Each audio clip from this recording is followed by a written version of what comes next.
Hot favourite তালিকায় থাকার পরও শেষ পর্যন্ত পুরস্কার না পেয়ে ব্যালন ডিওর একরকম বয়কটই করেছিলেন রিয়াল মাদ্রিদের ব্রাজিলিয়ান তারকা ভিনিসিয়াস জুনিয়র। সেই আক্ষেপ অবশেষে ঘুচেছে। ফিফার বর্ষসেরা ফুটবলারের পুরস্কার এবার উঠেছে মাদ্রিদিস্তা তারকার হাতে।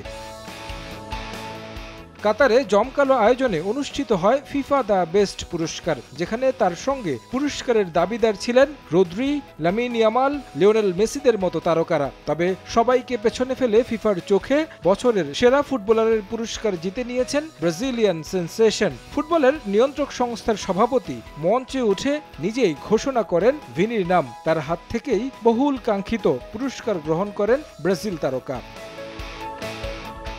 একই মঞ্চে ঘোষণা করা হয় ফিফার বর্ষসেরা কোচ, গোলরক্ষক ও পুস্কাস অ্যাওয়ার্ড। বর্ষসেরা ফুটবলারের পুরস্কারের পর নজর কেড়েছে বর্ষসেরা গোলরক্ষকের পুরস্কার। 2022 ফিফা বিশ্বকাপ দিয়ে সবার নজর কাড়েন আর্জেন্টাইন তারকা এমিলিয়ানো মার্তিনেজ। এরপর দলকে জিতিয়েছেন আরও একটি কোপা আমেরিকার শিরোপা। জাতীয় দলের পাশাপাশি ক্লাবের জার্সিতেও পারফর্ম করছেন। তার ফলস্বরূপ ফিফার বর্ষসেরা ফুটবলারের পুরস্কার পেলেন আর্জেন্টিনার বাজপাখি খ্যাত এমি মার্তিনেজ। পুরস্কার বিতরণ মঞ্চে উপস্থিত না থাকলেও ভার্চুয়ালি নিজের আনন্দ প্রকাশ করেন এই গোলরক্ষক।